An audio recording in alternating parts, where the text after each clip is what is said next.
This time on Tech Tuesday, we're going to teach you how to make manual brakes great again.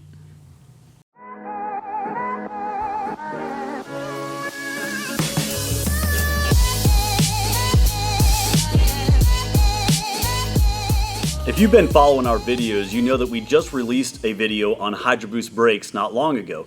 Now, hydroboost brakes are always going to be stronger than a standard pedal setup like a manual system, but there are instances where you'd want to choose a manual brake system over a hydroboost system, and today we're going to teach you how to make that happen and how to make your manual brakes not suck.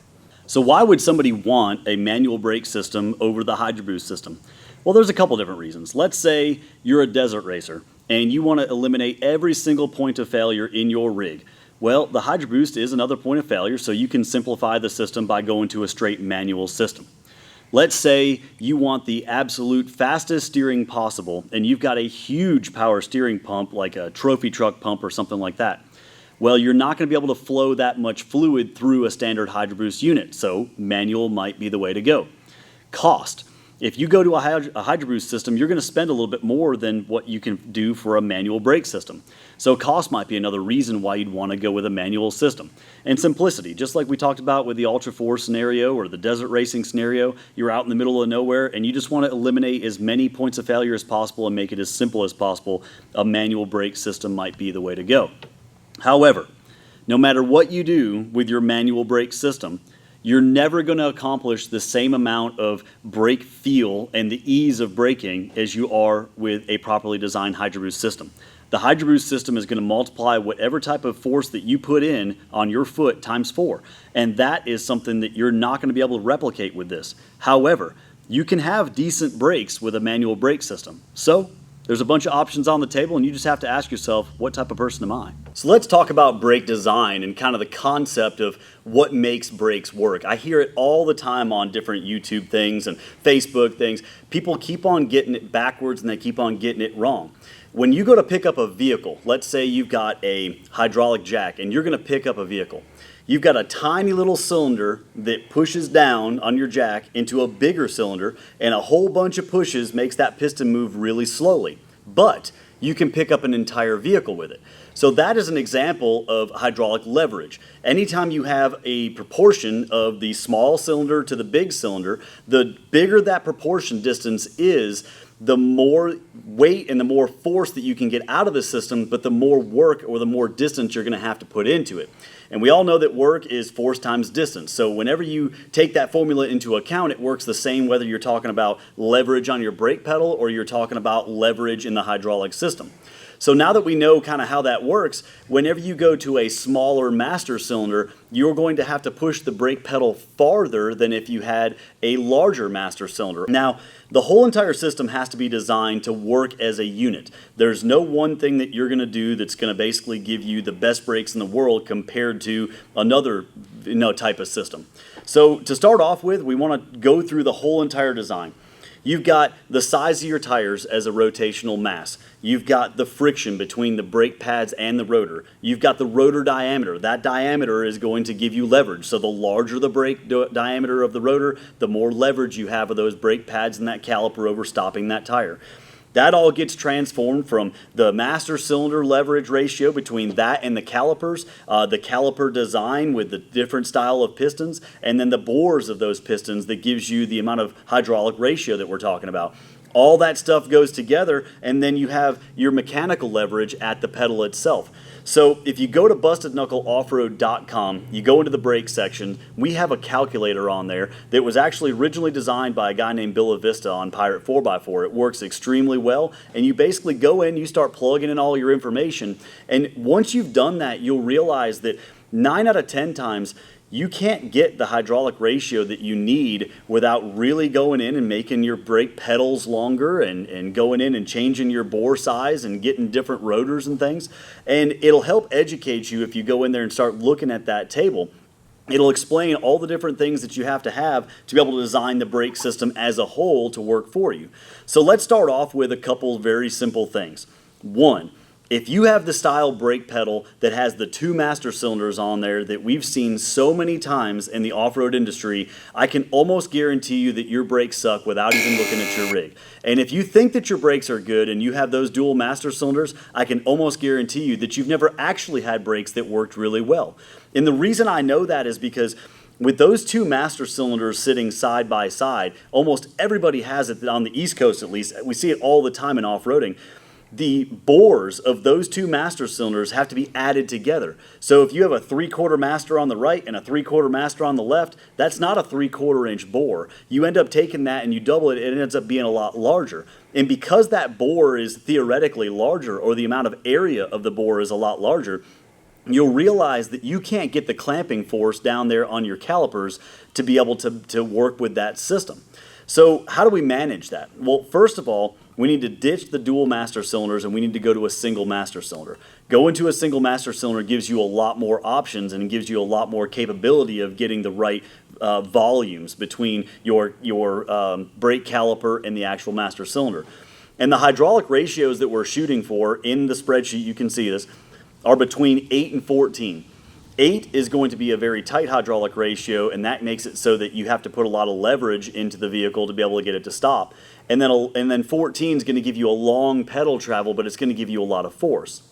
So knowing what the hydraulic ratios are, then we can figure out exactly what size brake pedal we need, we can figure out exactly what master cylinder size we need, and we can figure out exactly what size calipers we need. To start off your brake design, the very first thing that I usually start with is what style rotor and caliper you're going to go with.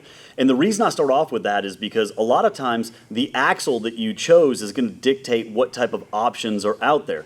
And if you choose to start at your master cylinder and your brake pedals and all that stuff, sometimes you get all the way down to the bottom and realize there's no brakes that are going to work for that combination on your axle. So I want to show you a couple different things that we carry here at Busted Knuckle Off Road. We've got these brakes for 14 bolts. We've got them for Dana 60s, 1999 to 2004 Dana 60s. We've got them for 05 up Super Duty stuff. Basically, all of our brake packages are designed to be good and really good. And this is the standard. This right here is $565. It comes with the brake rotor. It comes with your Willwood caliper, it comes with your brake pads, and basically the brackets to make this work for what your axle is. And these brake packages are really awesome because they're thinned, they're decently heavy, so they're not too crazy. They get a lot of air moving through them and it keeps them from overheating quite as much. It's a really nice rotor package, and the cool thing about it is if you have an 05 up Super Duty, it's going to drop 66 pounds off the front of your axle just going with this kit. This brake package here is a 14-inch diameter, and because of that extra diameter, this brake has a lot of leverage and makes it to where the vehicle is going to stop easier. Also, this brake rotor right here is designed to be super lightweight, so you're going to save a whole bunch of weight off the vehicle. And guess what? If you have less weight to stop, your brakes are going to work better in the first place.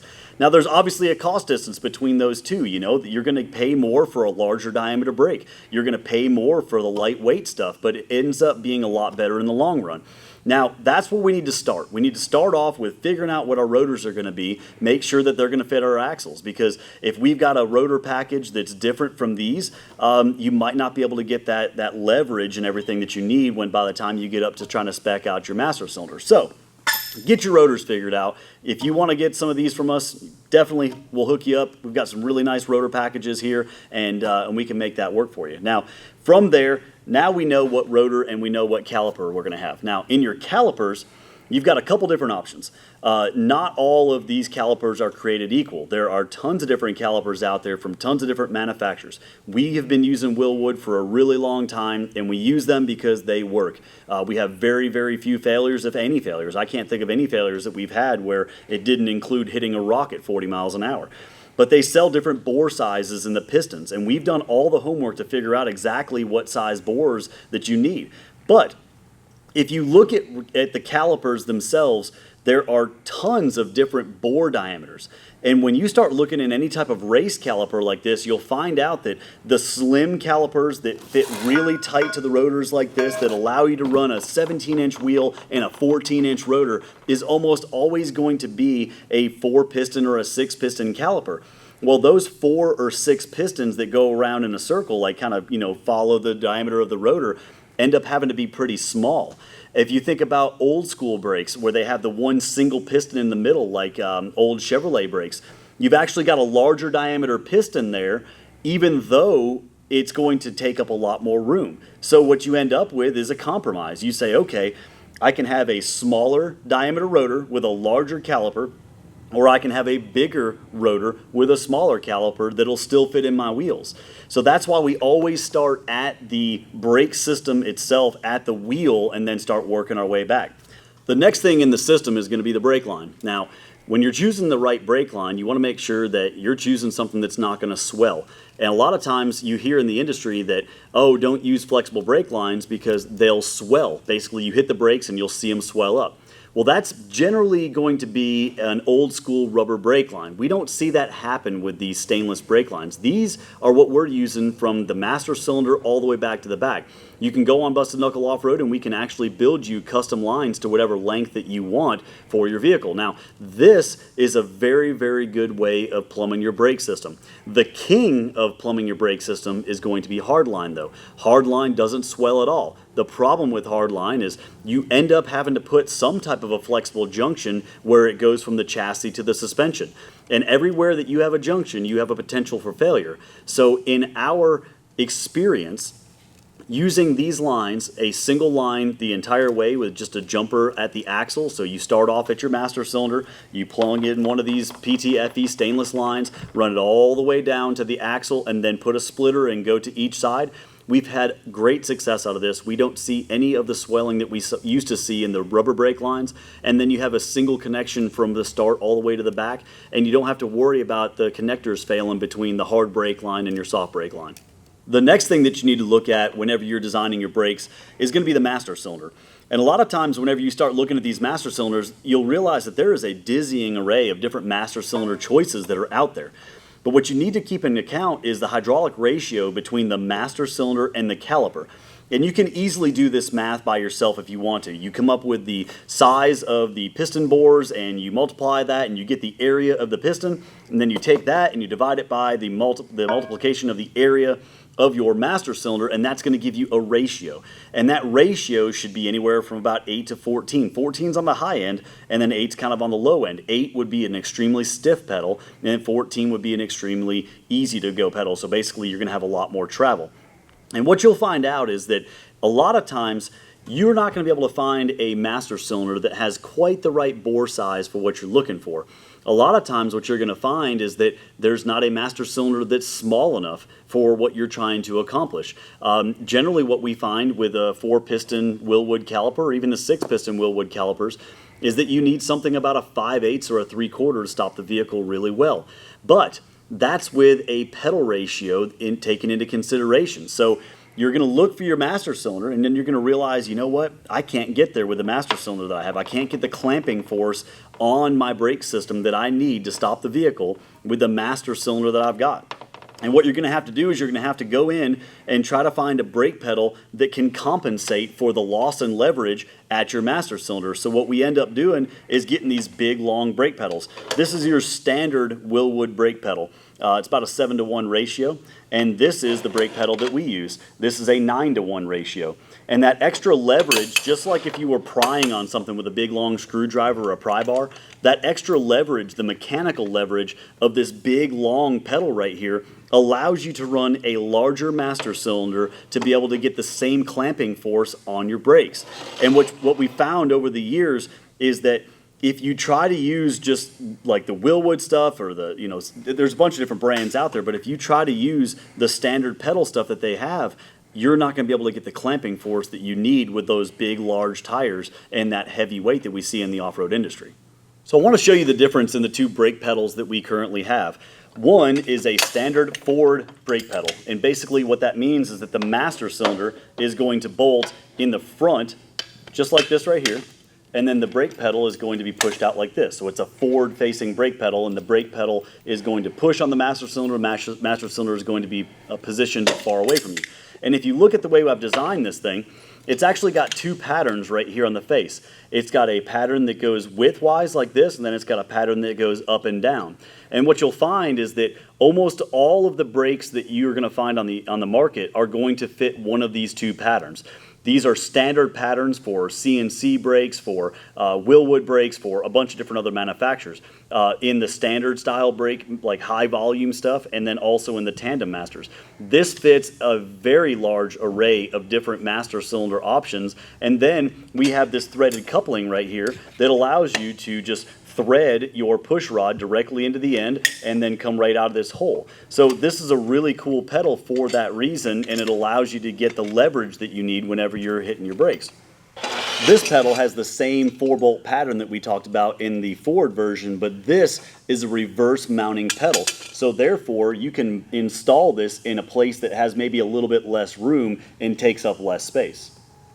Our pedals come in two different versions. You can get them welded out, and then you can get them unwelded where you can actually do the welding yourself. And if you look at the way I designed this, there's actually little spots right here where all the pieces key together like a jigsaw puzzle, and then whenever you weld it out, you know that it's in the exact right spot. You can see those little spots right there where this piece keys into this piece. So if you're a type of guy who likes to do things yourself, you can actually weld this together and save a little bit of money. And when it's all said and done, our brake pedals end up being a lot cheaper than something else you'll find on the market. If you're the type of person who needs manual brakes, make sure you go to bustedknuckleoffroad.com and download our free calculator so you can size all of the components. And don't forget, we have everything in stock and ready to ship to you so you can get your project completed and get back on the trail. Instead of just telling you guys to download the calculator, I'm actually going to show you how to use it. So to start off with, you go to bustedknuckleoffroad.com and you go ahead and download this brake design calculator here. And right here you'll notice that over here on the left hand side you've got different steps. Step 1, Step 2, Step 3. And all of these are basically just going to calculate how much brake clamping force that you need to be able to stop the vehicle. So right here, what we talked about, we talked about a rotor diameter and how much it weighs. So we're just going to plug in that we've got 12.5-inch rotor. This is just an average, you know what I mean? I'm not using a specific brake rotor, but I'm just going to kind of go through and do what I would normally think a brake rotor would be. We're going to do 26 pounds per brake rotor. And we're going to come down here and we're going to say that our vehicle weighs 4,500 pounds, okay? So that's your rotor selection, then here's your thermal capacity.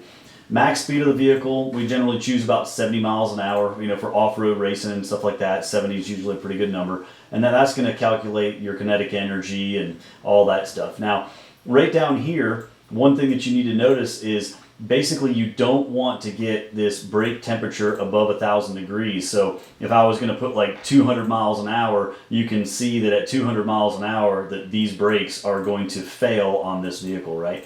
We're obviously not going 200, but that was a good thing to show just so that you could understand where we're getting this stuff from. And there's your brake temperature after you stop. Now, here you've got your caliper selection. And what you'll find after you use this a couple times that your caliper selection has a lot to do with how your brake system is going to work overall. The number of calipers each on the front wheel, number of pistons that you have, the caliper design, what type of caliper it is, and the piston diameter. Right here, we're going to put down that we have one on each front wheel. So you've got one caliper on each front wheel. You've got one caliper on each rear wheel, okay? Then right here, you've got the number of pistons. And this is where it gets a little interesting. You've got to be really careful about how you choose all this stuff because it makes a big difference.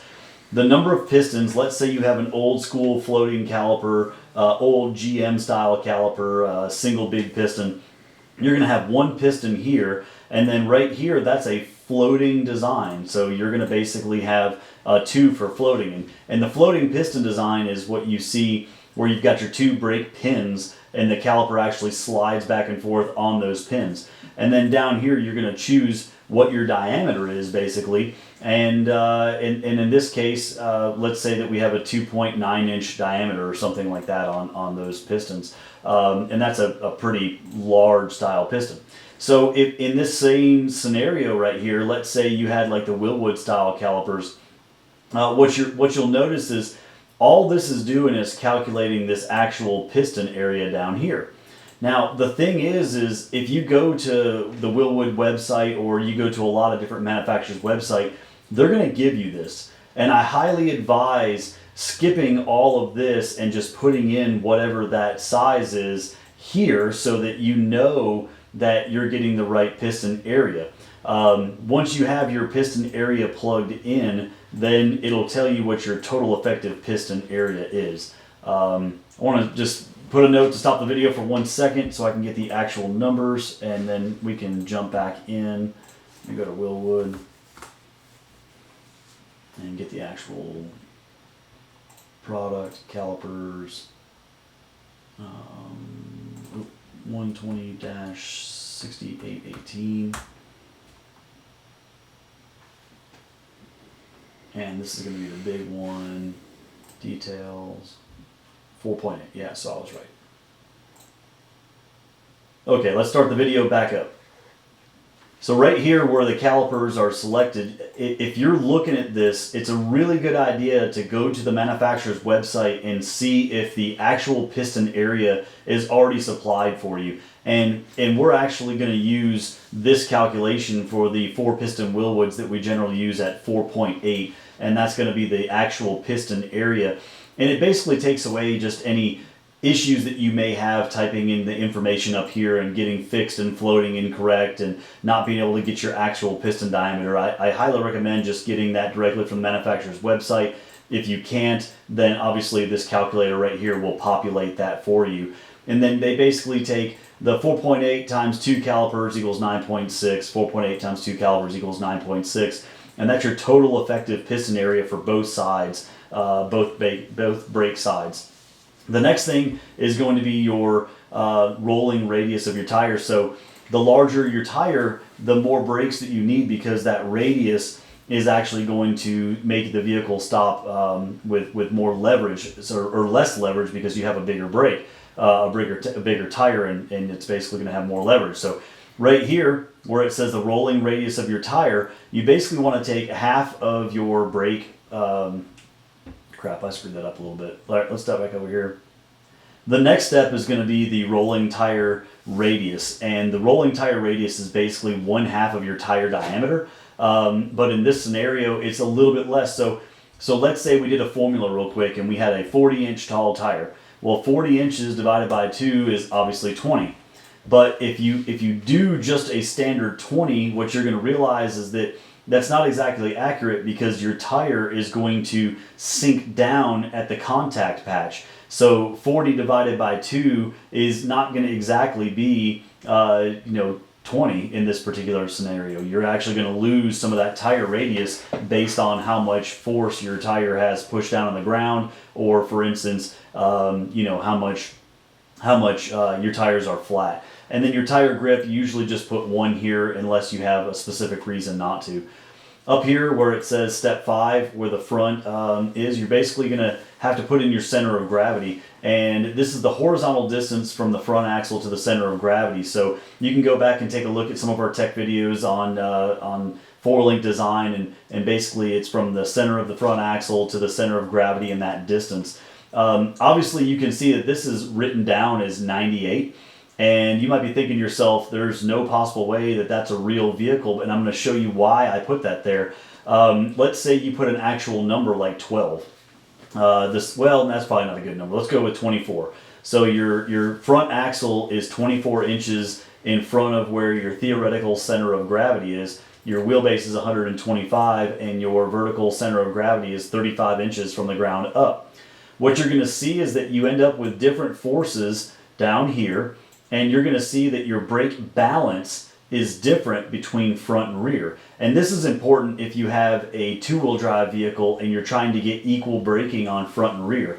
And in that scenario, technically what you'd have to have is a different size caliper for front or rear, or a proportioning valve that changes that bias from front to rear, so that if you stab on your brakes, you're going to have your brakes lock up at 50% front and 50% rear, or 60% front and 40% rear. That's really designed so that you can do that. Now, what I do is I come in here, and that's why I had 98, was because at 98, we get a 50%, 50%. And you might be asking yourself, well, why are you doing that? Well, the reason is in a four-wheel drive vehicle, which is what I always design with, I'm always going to have 50%, 50% because we have drive shafts that lock the front and rear tires together. So if you lock down the front brakes, you're going to lock down the rear brakes, whether it's via the brakes or via the drive shaft. So in that scenario, because we have four-wheel drive, you want that to be 50-50. And in a two-wheel drive vehicle, you would make that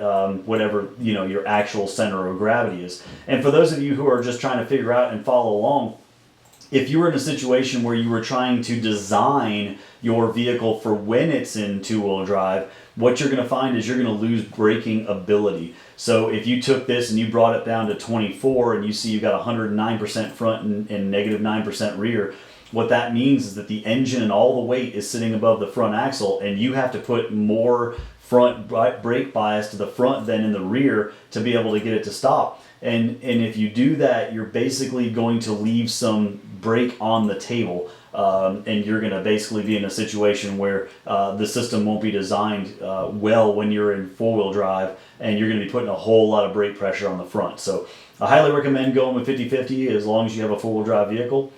The next thing is the calculated required hydraulic pressure. Now, this is the effective rotor radius, and basically what that is, if you take the outside diameter of your rotor, and then you take the contact patch of where the brake pad is, and then you split the difference, and you're going to come up with that radius. So let's say we have a 14-inch rotor, and the brake pad hangs down 2.5 inches. So we've got a 14-inch rotor, and then we're going to subtract 2.5 inches, and that comes to 11.5. So we got a 14-inch rotor minus 2.5 for your brake pads, and that's going to equal 11.5.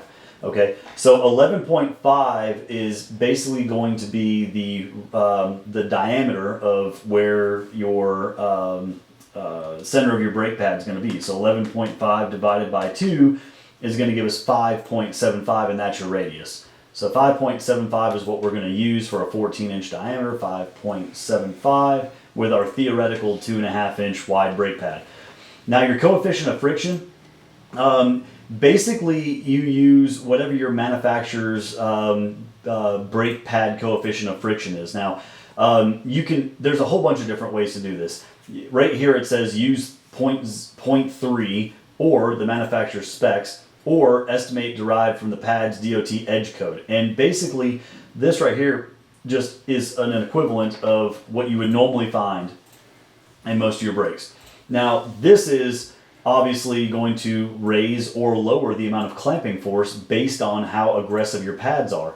Now I want to caution you, if you go through and you find a brake pad that has an extremely high coefficient of friction, that generally means it's going to wear faster, and it generally means that it's not going to handle as much heat as you would have if you had one that would have a lower coefficient of friction. So I want to caution you on that. You definitely don't want to go in and find the most aggressive brake pad possible. You want to err to the side of caution and try to use something that's going to have a little bit less coefficient of friction, so that you know that in that scenario you're always going to be over-engineered, if that makes any sense. So right here, 0.03, you can see that 0.03 changes to the amount of hydraulic pressure that you have to stop this thing is 13,000 psi. Whereas if we go to 0.55, you can see the amount of hydraulic pressure that we have to stop the vehicle is only 710. So the coefficient of friction makes a big difference, and you can get that from your manufacturer's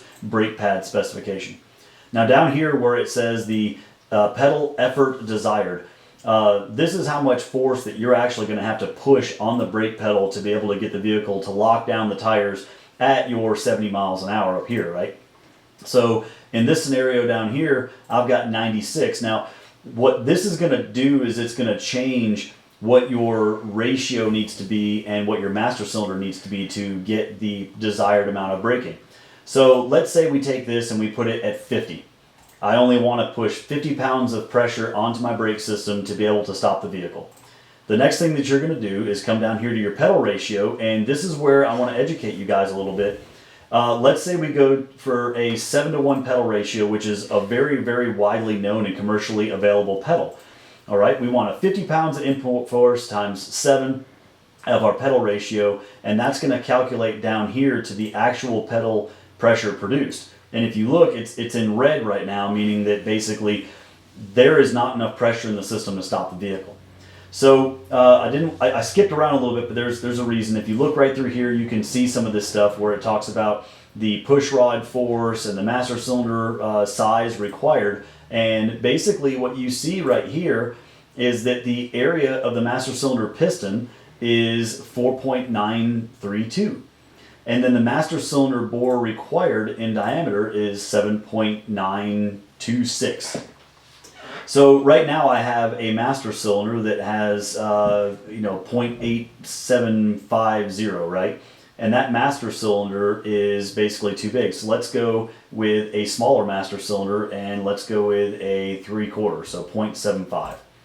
And if you look, when we went to a 3/4 inch master cylinder, what happened was the actual pedal, the actual pressure produced was 793, and now that it's in red, we realize that we have enough braking force to stop the vehicle. But what we have down here is too high of a hydraulic ratio. We talked about that earlier in our video. We said the maximum was going to be a 14:1.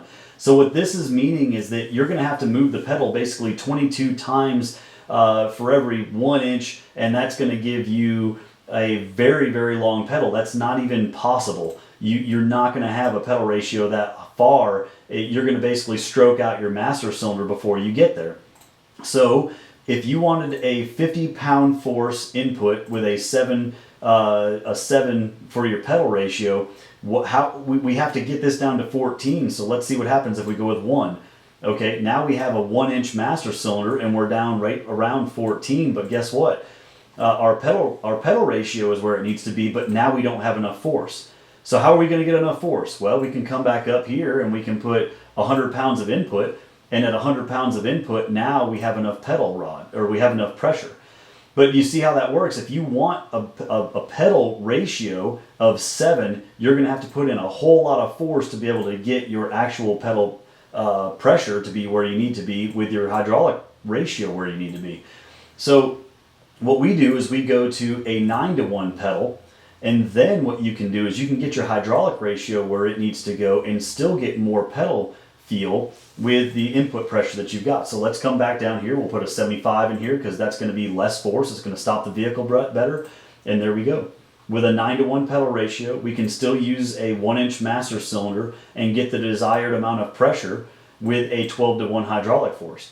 And if you look, almost always with a 7:1 pedal ratio, you're going to have to be up into the hundreds, if not more, to be able to get that same amount of pedal ratio, or that same amount of pedal force. Now, what we talked about a minute ago was the fact that the dual pedals side by side that we see a lot of guys run, it's just almost impossible to get to where you need to go on your brake force. So let's take a 3/4 inch master cylinder. Okay, so we've got a 3/4 inch master cylinder, and we're going to multiply that times our piston diameter. So we've got a 3/4, so 0.75, and then we're going to add another 0.75, and we come up with 1.5. So 1.5 for the piston diameter, which that's not exactly right. It's actually more like 1.25. Without getting into all the math, basically your 2 3/4 inch master cylinders side by side, which is the smallest ones that you can get, only has a 571 amount of pedal pressure produced. So you end up having to be in the 150s or so to be able to get the amount of pressure that you need. And 150 pounds of force trying to stop your brakes feels rock hard. And there's your pedal ratio down there. So as you can see, going with the dual master cylinders, it's almost impossible to get the brakes where they need to go. So let's drop this back down to a comfortable 70. We're going to go with a pedal ratio of 9 because we were smart and we bought our Busted Knuckle Off Road pedal. And then down here, we're going to drop down to a 1 inch master cylinder, and we have a very comfortable 12:1 pedal ratio.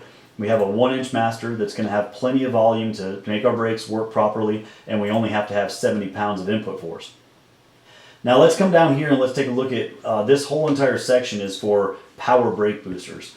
And you can see that there's boost multiplication. We use 4 for hydroboost. You can see that there's different things that you can play with your master cylinder, push rod force, and some other things. And then down here we want to talk about the master cylinder size. And generally with a hydroboost system, we're going to oversize our master cylinder to our hydraulic ratio is going to be pretty low. But then if you look, the amount of brake force that it pushes out is a lot more. So right here, actual pressure produced is 2,000 psi versus up here where we have 800 psi. So you can really see that it makes a huge difference. I mean, 800 psi to 2,000 psi is a huge jump. So therefore, what you can see based on this is that you're going to have a whole lot more input force to be able to stop your vehicle with a manual brake pedal than you are with a hydroboost. It's a huge, huge difference. But down here, a little bit farther, this is the actual brake torque that you're going to actually have to have. And you basically don't want this number right here to exceed what the manufacturer's recommendations are. The manufacturer generally has a recommendation of a couple like 1,400 psi, I believe is what they are. And you don't want that to get any higher than that 1,300 or 1,400 psi to be able to stop properly. So that's just a rundown on how to use the chart, and all these numbers you're going to have to plug in on your own, but it's going to solve a lot of questions and help you stop a lot better. Basically, you just start at the top, start putting all your numbers in, and when you get to the bottom, you'll have an educated decision on where to go with your brakes. And I can promise you that if you fill out this the way it's supposed to, and you have one of those old school pedals that are just, most people are running, you're almost always going to run into a situation where you can't get enough hydraulic pressure at the hydraulic ratio that you need. And a bigger pedal is going to solve all your problems. The second thing you need to do is, what was the second? Way better than a standard pedal from, I don't want to name any names. Stumbled pretty good on that one. You want to do it again? Yeah. Is going to be the master cylinder. I forgot the name of it. I was trying to recover, but it didn't work. I screwed that all up.